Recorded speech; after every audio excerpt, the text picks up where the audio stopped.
பேதுரு பெந்தெகோஸ்தே நாளில் எழும்பி நின்று தைரியமாக சொன்ன ஒரு வார்த்தையை தான் இன்னைக்கு நான் உங்க கூட பகிர்ந்து கொள்ள போகிறேன். இயேசுவை மறுதளித்தவன், உயிர்த்தெழுந்த இயேசுவை பார்த்தவன், திரும்பவும் நான் மீன்பிடிக்க போகிறேன்னு சொல்லி போனவன், ஆண்டவர் அவனையும் கொண்டு வந்தார். பெந்தெகோஸ்தே நாளில் தம்முடைய வல்லமையினால் நிரப்பினார். அன்றைக்கு அவன் எழும்பி ஒரு பெரிய பிரசங்கமே பண்ணனான். ஸ்தோத்திரம். அன்றைக்கு தான் சபையே ஆரம்பமானது என்று நமக்கு அறிந்திருக்கிறோம். அதிலிருந்து தான் ஒரு வார்த்தையை நான் உங்கள் கூட பகிர்ந்து கொள்ள போகிறேன். அது அப்போஸ்தலர் நடவடிக்கைகள் 2ஆம் அதிகாரம் 24வது வசனம். அப்போஸ்தலர் நடவடிக்கைகள் 2ஆம் அதிகாரம் 24வது வசனம். யாராவது?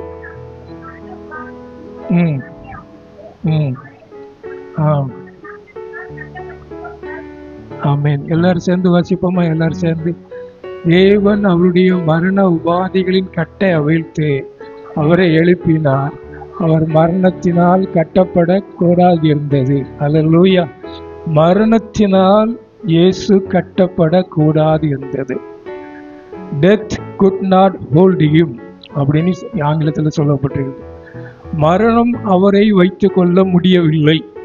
ஆமென். ஸ்தோத்திரம். மரணம் அவரை வைத்துக் கொள்ள முடியவில்லை. உலகத்துல எல்லா மனுஷனுக்கும் மரணம் இருக்குது. எல்லா மனுஷனுடைய கல்லறை இருக்குது. ஒவ்வொரு கல்லறையிலையும் ஒவ்வொரு வாசகங்கள் இருக்குது. ஆனா ஆண்டவருடைய கல்லறை திறந்து இருக்குது. காரணம், மரணம் அவரை வைத்துக் கொள்ள ஹோல்டு பண்ண முடியலையா, ஹோல்டு பண்ண முடியல. நம்ம ஃபோன்ல பேசிட்டு இருக்கும்போது திடீர்னு என்ன சொல்றாங்க? ஆமா, உங்க phone now your call is on hold அப்படிங்கிறாங்க. அப்படி முடியுது. ஆனா இயேசுவை மரணமே ஹோல்டு பண்ண முடியல. கட்டப்பட்டிருக்க கூடாது இருந்தது. அல்லேலூயா. மரித்து உயிர்த்தெழுந்த இயேசுவை நாம் ஆராதிக்கிறோம். அல்லேலூயா. ஆமென். ஸ்தோத்திரம். அல்லேலூயா. ஆமென். ஸ்தோத்திரம். மரணம்ங்கிறது எல்லா மனிதருக்கும் உண்டு. நான் மரிக்கவே மாட்டேன், நான் எப்பவும் உயிரோடு இருக்க போறேன், ஸ்தோத்திரம் அப்படின்னு சிலவங்க சொல்லுவாங்க. நான் நிரந்தர முதலமைச்சர், நிரந்தர அப்படி இப்படிலாம் நிரந்தர சொல்லுவாங்க. ஆனா எல்லாருக்கும் என்ன உண்டு? மரணம் உண்டு. ஆமென். ஸ்தோத்திரம். எல்லாருக்கும். வாசிங்க, சில வசனங்களை வேகமாக வாசிங்க. நம்ம சில வசனங்களை மட்டும் உங்களுக்கு காமிச்சிட்டு நம்ம ஜெபித்து முடிக்க போறோம். வாசிங்க. ஆதியாகமம் 3ஆம் அதிகாரம் 19வது வசனத்தை வாசிங்க. ஆதியாகமம் 3:19.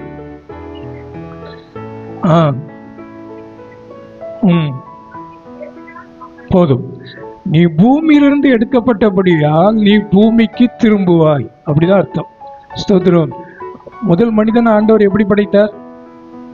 மண்ணிலிருந்து ஒரு உருவத்தை உண்டு பண்ணி அவனுக்கு நாசிலை சுவாசம் பண்ணி அவனை ஜீவாத்மாவா மாற்றினார். அப்போ மண்ணிலிருந்து நீ எடுக்கப்பட்டபடியால், புழுதியிலிருந்து நீ எடுக்கப்பட்டபடியால் நீ எங்க தான் போவா? மண்ணுக்கு தான் திரும்புவான். ஆமென். அதனாலதான் அடக்க ஆராதனையில நம்ம என்ன சொல்லி அடக்கம் பண்ணுவோம்? இந்த சரீரத்தை குறித்து சொல்லப்பட்டது, ஆத்மாவை குறித்து. இந்த சரீரத்தை மண்ணுக்கு மண்ணாகவும் புழுதிக்கு புழுதியாகவும் ஒப்பு கொடுக்கிறோம் அப்படின்னு நம்ம சொல்லுவோம். ஸ்தோத்திரம். பாருங்க, அப்போ இந்த மரணங்கிறது எல்லா மனுஷனுக்கும் உண்டு. ஆனாலும் இன்னொரு வார்த்தை இருக்குது பாருங்க, எபிரேயர் 9:27. எல்லா மனிதருக்கும் மரணமும் ஒரே தரம் மரிப்பதும் பின்பு நியாய தீர்க்கப்படுவதும் எல்லா மனுஷருக்கும் நியமிக்கப்பட்டிருக்கிறது. அப்படிதானே அந்த வருஷம் சொல்லுது. ஸ்தோத்திரம். ஒரு தரம் மரிப்பதும், கவனிக்கிறீங்களா? எல்லா மனுஷனும் மரிப்பான். ஆனா ஒரு நாள் எல்லா மனுஷனும் உயிரோடு எழும்புவான். ஏன்? நியாய தீர்க்கப்படுவான். அது எல்லா மனுஷனுக்கும் நியமிக்கப்பட்டிருக்குது. எல்லா மனுஷனுக்கும் ஒரு காரியம் தெரியும், நம்ம ஒரு நாள் செத்து போவோம், மரித்து போவோங்கிறது எல்லாருக்கும் தெரியும். ஆனா எல்லா மனுஷனுக்கும் தெரியாத ஒரு காரியம், ஒரு நாள் எல்லா மனுஷரும் நியாய தீர்க்கப்பட போகிறார்கள் என்பதுதான். அல்லேலூயா. அந்த சத்தியத்தை தான் நம்ம சொல்றோம். சும்மா சுகம் தருவார், பலன் தருவார், அதெல்லாம் டெம்பரரி. பின்னால ஒரு நியாய தீர்ப்பு இருக்குது, மரித்த பின் ஒரு வாழ்க்கை இருக்குது. அதை சொல்றதுதான் சுவிசேஷம். அதைத்தான் நம்ம சத்தியமா சொல்றோம். அல்லேலூயா. சும்மா இந்த உலகத்துக்காக மாத்திரம் தேடுறதில்லை கிறிஸ்தவ வாழ்க்கை. இந்த உலகத்துல எனக்கு அது தருவாரா இது தருவாருன்னு இல்லை. நித்தியம் நீ ஒண்ணு இருக்குது. உயிர்த்தெழுதல்னு ஒண்ணு இருக்குது. அதை உணர்ந்தவங்க தான் சுவிசேஷத்தை சொல்லுவாங்க. அவங்க உயர்ந்தவங்க தான் இயேசுவுக்கு உண்மையான சீசர்களா இருப்பாங்க. ஸ்தோத்திரம். நித்தியத்துக்காக வாழ்றவங்க.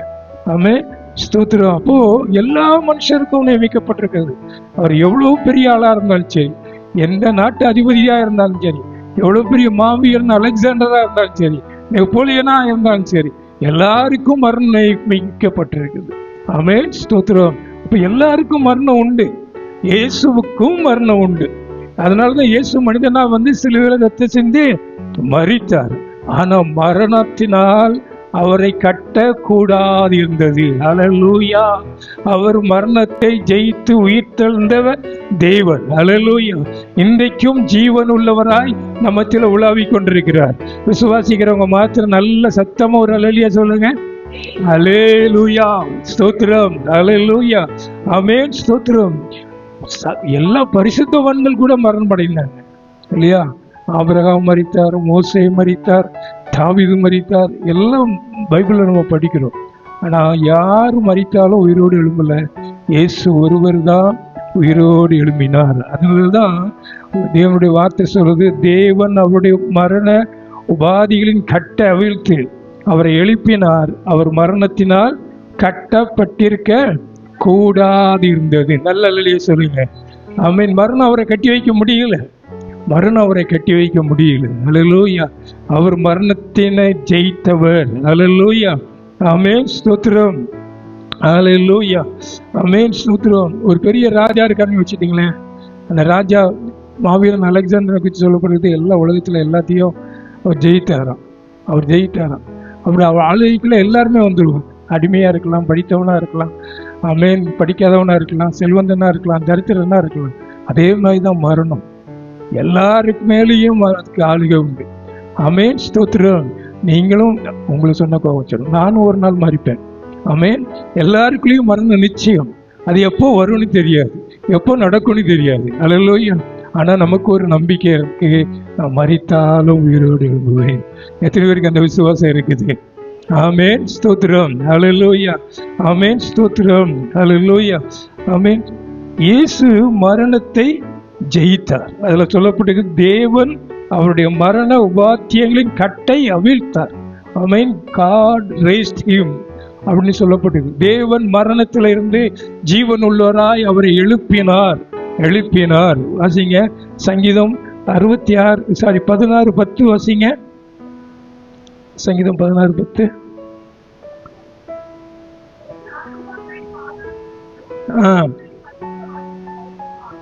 ஆமென். என் ஆத்துமா, இதெல்லாம் இயேசுவை குறித்து தீர்க்கதரிசனமா சொல்லப்பட்ட வார்த்தைகள்.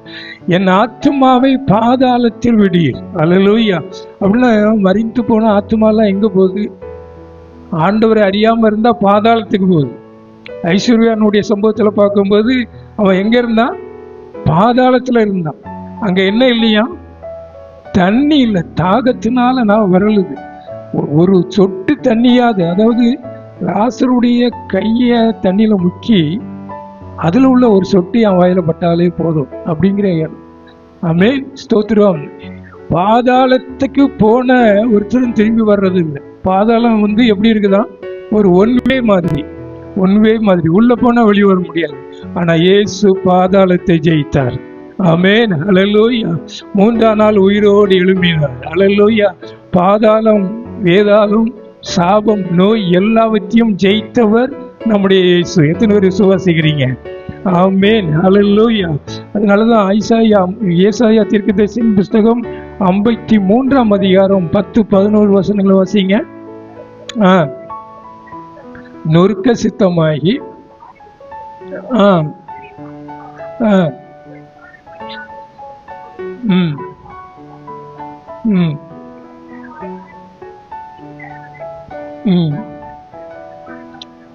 ஆமென். அல்லேலூயா. கர்த்தருக்கு சித்தமானது அவர் கையினால வார்க்கும்.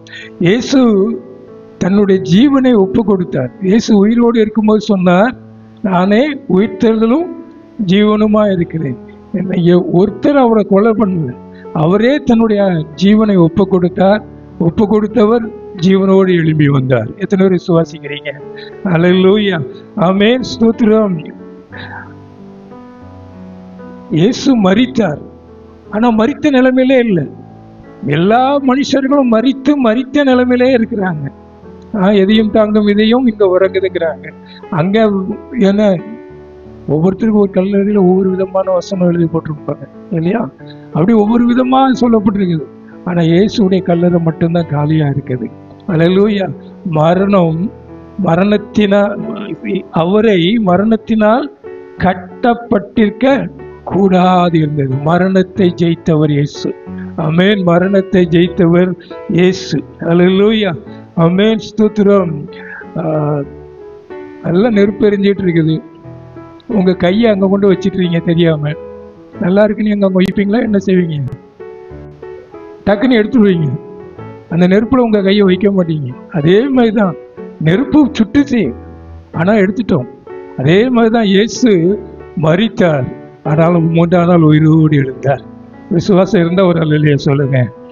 ஆமென். அல்லேலூயா. மரணத்தின் உபாதைகளின் கட்ட வீழ்த்தார். மரணம் கொடூரமானது. மரணம்ங்கிறது என்னது? செப்பரேஷன். மரணங்கிறது செப்பரேஷன். இன்னைக்கு நான் என் மனைவி பிள்ளைகளோடு இருக்கிறேன். மரணம் வந்துன்னா என்ன பண்ணிடுறோம்? பிரித்து எடுத்துரும். நித்திய மரணம்னு வேதத்தில் ஒன்று சொல்லப்பட்டிருக்கு. அது நித்திய மரணங்கிறது தேவனை விட்டு நித்திய காலமாய் பிரிக்கிற மரணம். ஆமென். 2 மரணம் சொல்லப்பட்டிருக்கு. ஒன்று சரீர மரணம், என்னுடைய ஆத்மாவில் உண்டாகிற மரணம். அல்லேலூயா. அது மரணம்னாலே பிரித்து எடுக்கிறது. ஒரு இடத்துல இருந்து பிரிவினை வந்தாலே என்ன வரும்? நல்லா இருந்தவங்க போயிட்டாங்களேங்கும் போது ஒரு வருத்தம், ஒரு கஷ்டம், ஒரு ஏமாற்றம் அப்படி வரலாம். அல்லேலூயா. ஆனா ஆண்டவர் அந்த மரண உபாதையை ஜெயித்தாராம். 1 கொரிந்தியர் 15ஆம் அதிகாரம் 55வது வசனத்தை வாசிங்க. 1 கொரிந்தியர் 15ஆம் அதிகாரம் 55வது வசனம். மரணமே உன் கூர் எங்கே? பாதாளமே உன் ஜெயம் எங்கே? அல்லேலூயா. எத்தனை பேர் உங்களுக்கு சத்தமா சொல்ல முடியும்? எத்தனை பேர் இந்த வார்த்தையை சொல்ல முடியும்? பார்த்தீங்களா? எல்லாருக்கும் பயம். மரணம்னாலே அதனாலதான் ஆண்டவர் ரொம்ப ஞானமா படைச்சிருக்கிறார். பிறக்கிறனாலையும் அவர் சொல்லலை, மரிக்கிறனாலையும் அவர் சொல்லலை. மரிக்கிற நாள் தெரிஞ்சிச்சுன்னா அந்த நாள் வரைக்கும் உயிரோட ஒத்துமையாக இருக்க மாட்டான். அதுக்கு முந்தைய செத்து போவோம். ஸ்தோத்திரம். ரொம்ப நம்மளுடைய தேவன் ஞானம் உள்ள தேவன். மரணமே உன் கூர் எங்கே? கூர்னா தெரியுதா? கூர் கொடுக்கு. கரெக்டு. கொடுக்கு. தேலுக்கு, கருந்தேலுக்கு ஒரு கொடுக்கு இருக்கும் பார்த்தீங்களா? அந்த தேல் கொட்டிட்டுன்னா செத்து போவாங்கன்னு சொல்லுவாங்க. அதே மாதிரிதான் மரணத்துக்கு ஒரு கொடுக்கு இருக்குது. அது கொட்டிட்டுன்னா அவ்வளவுதான், முடிஞ்சு போச்சு கதை. ஆனா இயேசு அந்த கூரை என்ன பண்ணிட்டாராம்? முறிச்சிட்டாரு. எத்தனை பேர் இதை விசுவாசிக்கிறீங்க? அப்போ அந்த மரணத்தினுடைய கூர் என் மேல படவே முடியாது, உங்க மேல படவே முடியாது. அல்லேலூயா. மரித்தாலும் நீங்க பிழைப்பீர்கள். ஆமென். ஸ்தோத்திரம். என்னை விசுவாசிக்கிறவன் மரித்தாலும் பிழைப்பான். எத்தனை பேர் விசுவாசிக்கிறீங்க இந்த வார்த்தையை? ஆமென். அல்லேலூயா. மரித்தாலும் பிழைப்பான். மரணமே உன் கூர் எங்கே? பாதாளமே உன் ஜெயம் எங்கே? பாதாளமே எல்லாரையும் வாங்கி, அதாவது நீதிமொழியில சொல்லப்படுகிறது, திருப்தி அடையாத காரியங்கள ஒண்ணு என்னது? பாதாளம். எத்தனை பேர் உள்ள விழுந்தாலும் அது திருப்தி அடையாது. மனுஷனை வாரிக்கொண்டுகிட்டே போகும். ஒரு யுத்தத்தில் வந்து வாரிக்கொண்டு போகும், ஒரு கொள்ளை நோயில வந்து வாரிக்கொண்டு போகும், ஏதாவது ஒரு காரியத்துல வாரிக்கொண்டே போய்கிட்டே இருக்கும். அதுக்கு திருப்தியே அடையாது. பாதாளமே உன் ஜெயம் எங்கே? இயேசு மரணத்தை ஜெயித்தார். இயேசு பாதாளத்தை ஜெயித்தார். அல்லேலூயா. ரோமருக்கு எழுதின நிருபம் 6ஆம் அதிகாரம் 9வது வசனத்திலிருந்து 11வது வசனம் வரைக்கும் வாசிங்க.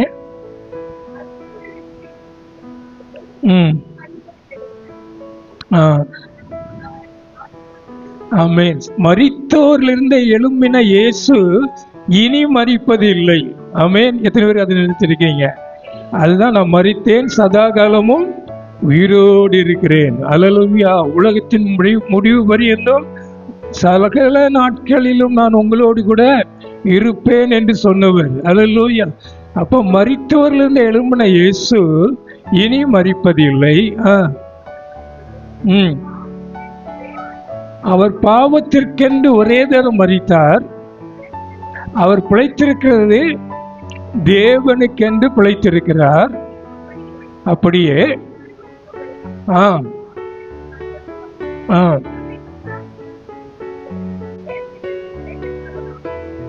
கவனிக்கிறீங்களா? என்ன கவனிங்க. இயேசு ஏன் மரித்தாரா? பாவத்துக்கென்று மரித்தார். ஏன் பாவத்துக்கென்று மரித்தார்? இங்க இருக்கிற ஒவ்வொருவரும் பாவத்திற்காக மரித்தார். நீ தேவனுடைய நீதிக்காக உயிரோடு எழுப்பினார். நீங்களும் பாவத்துக்கு மரித்து நீதிக்கு பிழைத்திருக்கிறவர்களா இருக்கணும். அல்லேலூயா. அப்பந்தான் நீங்களும் சொல்ல முடியும், நான் மரித்தாலும் பிழைப்பேன். அல்லேலூயா. கர்த்தருடைய நாளில் நான் இம்மை பொழுதில மறுரூபமாக்கப்பட்டு மத்திய ஆகாயத்தில் கர்த்தரை சந்திப்பேன். ஆமென். இந்த நிச்சயம் எப்போ இருக்கும்? பாவத்திலிருந்து விடுதலை பெற்றவங்களுக்கு தான் இருக்கும். அல்லேலூயா. ஆமென். ஸ்தோத்திரம். சரி, ஏன் இயேசுவை மரணம் கட்டி வைக்க கூடாது இருந்தது? எல்லாரையும் கட்டி வச்சிச்சு. ஏன் இயேசுவை கட்டி வைக்க முடியல? இயேசு மட்டும் ஏன் கட்டி வைக்க முடியல அப்படிங்கிறதுக்கு சில வசனங்களை நான் வாசிக்கிறேன். வாசிங்க, நீங்க வாசிங்க. யோவான் 14:6 வாசிங்க.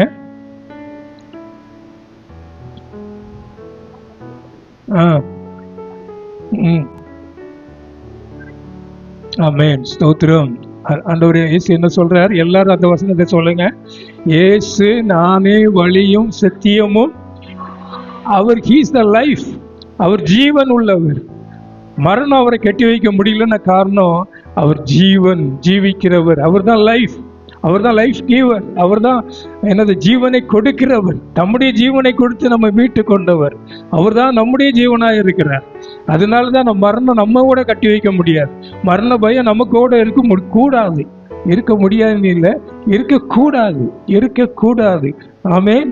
ஸ்தோத்திரம். அல்லேலூயா. ஆமென். ரெண்டாவது ஏன் ரோமர் 6:23 வாசிங்க. ஏன் மரணம் அவரை கட்டி வைக்க முடியல? வாசிங்க. 6:23.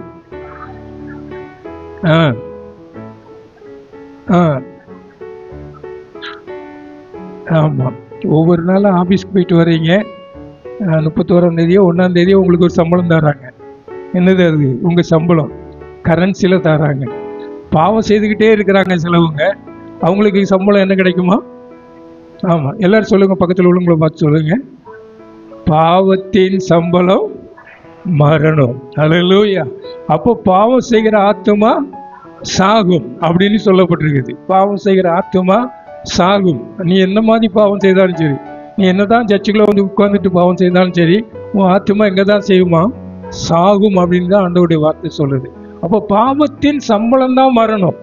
அப்போ பாவத்தை பார்க்காத சுத்த கண்ணருடைய குமாரன், பாவம் இல்லாத அவர் நமக்காக பாவமானார். அவர் பரிசுத்தர். அதனாலதான் மரணம் அவரை கட்டி வைக்க முடியல. மரணம் ஏன் அவரை கட்டி வைக்க முடியலன்னா, அவர் பாவம் இல்லாதவர். அல்லேலூயா.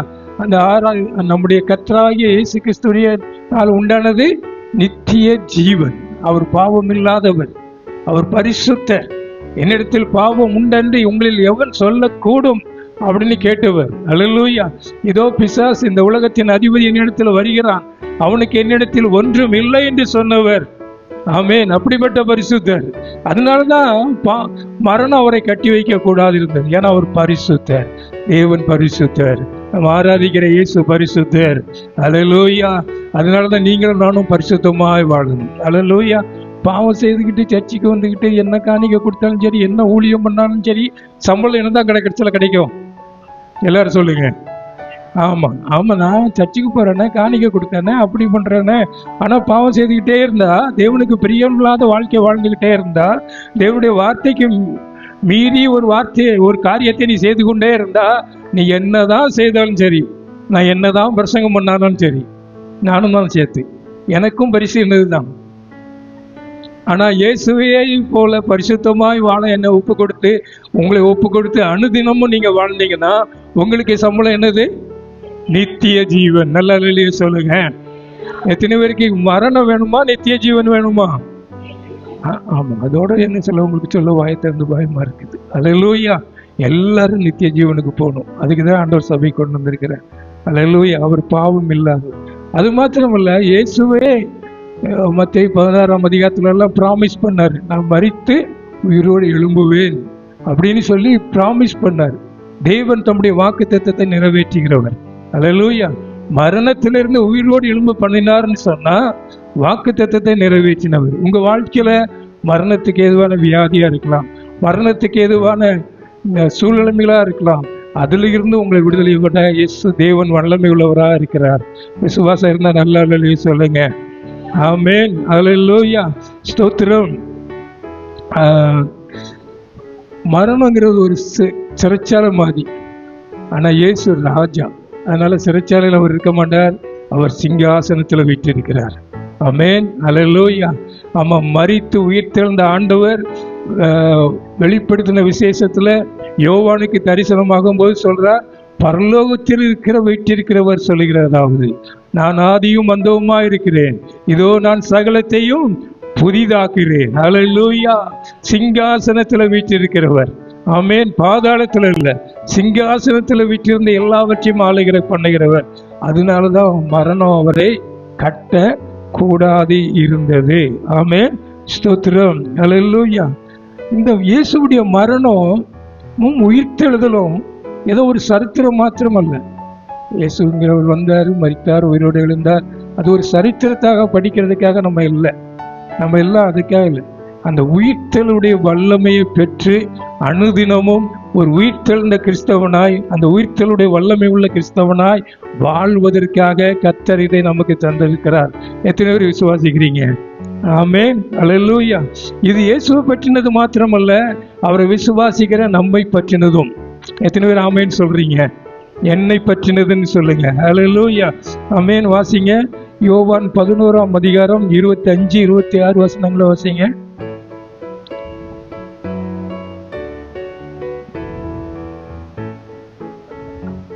ம் ம் ம்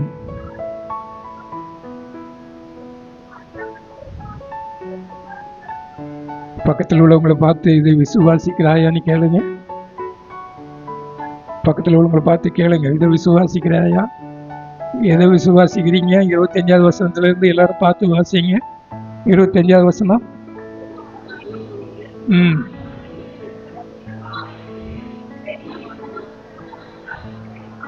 ம்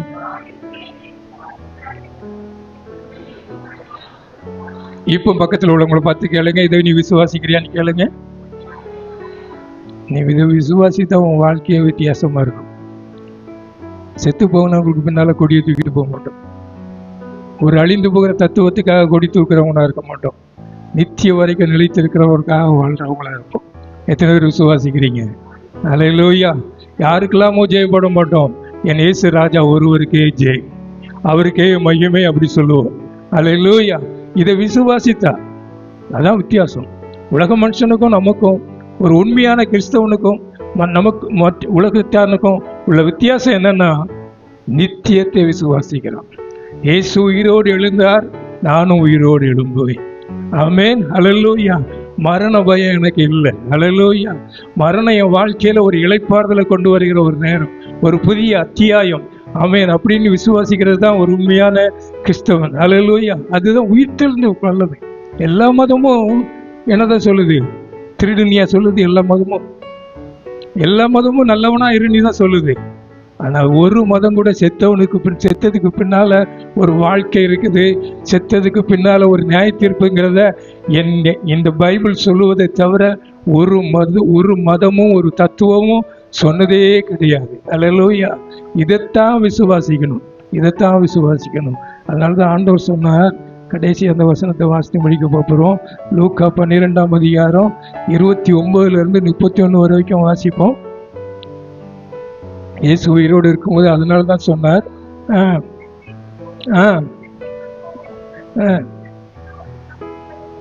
ஆமென். எத்தனை பேருக்கு சந்தேகம் இருக்குது? இன்னைக்கு சாயங்காலம் நாளைக்கு என்னத்தை உண்போம், என்னத்தை உடுப்போம்? கேட்கவும் கூடாது. வீட்டில் போன உடனே கேள்வி இதுதான் வருது இல்லையா? வீட்டுக்கு போன உடனே இன்னைக்கு மத்தியானம் என்ன சாப்பிடுவோம், அப்படிதானே வருது. ஆனால் ஆண்டோடைய வார்த்தை ஆமாம், பாஸ்டர்மா நல்லா கேட்பாங்க. கேளாமல் இருங்க. எப்படியும் சாப்பிட தானே போகிறோம். எத்தனை பேர் வீட்டில் பட்டினியாக இருக்க போகிறீங்க? யாராவது இருக்கீங்களா? ஒருத்தர் வீட்லேயும் இல்லை. இல்லையா? அதனால இப்படிதான் சாப்பிடணும், அப்படிதான் சாப்பிடணும், இன்னைக்கு ஞாயிற்றுக்கிழமை கறி தான் சாப்பிடணும், இன்னைக்கு சும்மா இருக்கிறோம் பிரியாணி தான் சாப்பிடணும், எண்ணத்தை உண்போம் எண்ணத்தை குடிப்போம் என்று கேளாமலும் சந்தேகப்படாமலும் இருங்கள். அதுக்கப்புறம் இயேசு சொன்ன வார்த்தை உலக மனுஷன் தான் இதை ஓடுறான். என் கட்சிக்காரனுக்கு கூட்டம் வருதுன்னா ஒரு 500 ரூபாய்க்கும் ஒரு ஒரு அரை பிளேட்டு பிரியாணிக்கும் கொடி தூக்குனா ஒரு 100 ரூபா தருவான். உலக மனுஷன் நாடி தேடுறான், உலக மனுஷன் நாடி ஓடிக்கொண்டிருக்கிறான். நீயும் அப்படி தூக்கிட்டு ஓடினா உனக்கும் அவனுக்கு என்ன சம்பந்தம்? உனக்கும் இயேசுக்கும் என்ன சம்பந்தம்? கொஞ்சம் நினைச்சு பாருங்க. இதெல்லாம் உலக மனுஷன் செய்யும். அதே செய்துக்கிட்டு நானும் சர்ச்சுக்குள்ள வந்து நின்றுட்டு அப்படி இருந்தா எப்படி இருக்கும் பாருங்க. இவையெல்லாம் உங்களுக்கு அதுக்கப்புறம் எவ்வளவு நல்ல தெய்வத்தாரங்கிறவங்க. எனக்கு என்ன தேவைங்கிறத அவர் அறிந்திருக்கிறார். அதனாலதான் எண்ணத்துக்கு கவலைப்படாதாங்கிறாரு, எதுக்காக கலங்காதாங்கிறாரு. உனக்கு இவைகள் வேண்டியவைகள் என்று உங்கள் அப்போ இன்னைக்கு மத்தியானம் நான் என்ன சாப்பிடணுங்கிறத அவர் அறிந்திருக்கிறார். அதை எனக்கு தருவார். எத்தனை பேர் விசுவாசிக்கிறீங்க? கறியை வாங்கிட்டு வீட்டில் சண்டை போட்டுக்கிட்டு இருக்க வேண்டியதில்லை. இன்னைக்கு நான் மத்தியானம் என் மனைவி பிள்ளைகளோடு கூட சந்தோஷமா சாப்பிட்றதுக்கு கர்த்தர் எனக்கு உணவு தருவார். விசுவாசம் இருக்கிறவங்க மாத்திரம் கரம் வைத்து நல்லா இல்லையா சொல்லுங்க. வாங்கிட்டு சண்டை போட்டுக்கிட்டு சாப்பிடாம போயிட்டேன் அப்படி சொல்ல வேண்டிய நிலைமையே வராது. எனக்கு தருவார். ஆனா நான் என்ன செய்யணுமா? அடுத்த வசனத்தை வாசிமா. அல்லேலூயா. யாருக்கு இந்த மரண பயம் இருக்காது தெரியுமா? தேவனுடைய ராஜ்யத்தை தேடுறவனுக்கு ஒரு நித்திய ராஜ்யம் இருக்குது. உலகத்துல 5 வருஷத்துக்கு வர்ற ராஜ்யம் இல்லை. ஆமென், அல்லேலூயா. நித்திய ராஜ்யம் ஒண்ணு இருக்குது.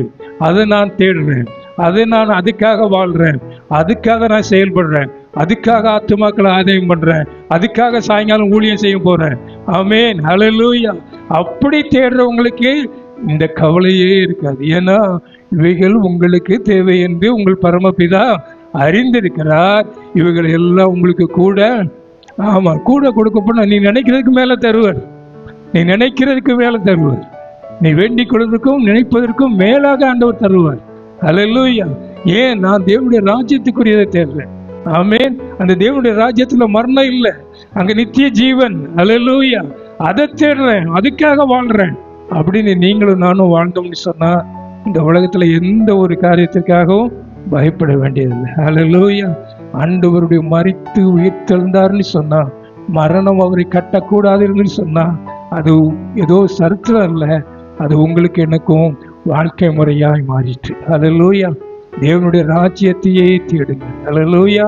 ஆமென், ஸ்தோத்திரம். அப்படின்னா இயேசுவை மரணம் கட்டி வைக்க முடியலன்னு சொன்னா உங்களுக்குள்ள எனக்குள்ள என்ன இருக்கக்கூடாது? பிரதர் ஒருத்தர் தான் சொல்றாரு, எல்லாரும் கையை பிடிச்சி சொல்லுங்க, மரணத்துக்காக பயப்படாதுங்க, அதை ஒரு நாள் நம்ம சந்திக்கத்தான் போறோம். அதுக்காக பயப்படாதங்க, அது நமக்கு முடிவு இல்லை. அல்லேலூயா. ஆமென், ஸ்தோத்திரம். ஹல்லேலூயா, ஸ்தோத்திரம். ஆமென். அப்படின்னா நமக்கு அந்த ஃபயர், அந்த பயம் இருக்க வேண்டியதில்லை. கல்லறை குறித்த பயம் இருக்க வேண்டியதில்லை. கல்லறை குறித்த பயம். ஐயோ மறிச்ச பொண்ணு நிறைய பேர் சில சர்ச்சிலெல்லாம் கேட்குறாங்கன்னு சொல்றாங்க. கல்லறை இருக்குதா? சபைக்கு வர்றதுனால என்னக்கு தான் கேட்பாங்க, கல்லறைக்கா சபைக்கு வர? நித்திய ஜீவனுக்கு போறதுக்கு வாப்பா. கல்லறைக்கு போறவங்களாம் வேற சபைக்கு போயிருங்க. ஸ்தோத்திரம். கல்லறை இருக்கதான்னு கேட்பாங்க. கல்லறை இருக்குது. ஸ்தோத்திரம். அப்படிலாம் நம்ம இருக்கக்கூடாது. அல்லேலூயா. ஒரு கல்லறையுடைய அனுபவமா இருந்தாலும் சரி, எதுவா இருந்தாலும் சரி, தேவனுடைய வல்லமைக்கு முன்பாக ஒன்றுமே நிற்க முடியாது. தேவன் இயேசுவை எழுப்பினார். மரண உபாத்தியத்திலிருந்து தேவன் அவரே என்ன பண்ணாரா? கட்டவிழ்த்தார். அல்லேலூயா. நான் சொல்றேன், இன்னைக்கு நீ எந்த கட்டில இருந்தாலும் சரி, அதே தேவன் உன்னை கட்டவிழ்ப்பார். எத்தனை பேர் விசுவாசிக்கிறீங்க? அது எந்த விதமான கட்டா இருக்கலாம். வியாதிய கட்டா, மரணத்தின் கட்டில இருந்தே அவிழ்த்தவர். உன் வியாதி கட்டிலிருந்து அவர் உன்னை உயிரோடு எழும்ப பண்ணுவார். உன் தேவைகள் உன்னுடைய உபத்திரத்தின் கட்டத்துல இருந்து, இல்லைன்னா ஒரு புள்ளி சூனி கட்டத்துல இருந்து, எந்த கட்டா இருந்தாலும் சரி, தேவன் உன்னை எழும்ப பண்ணுவார்.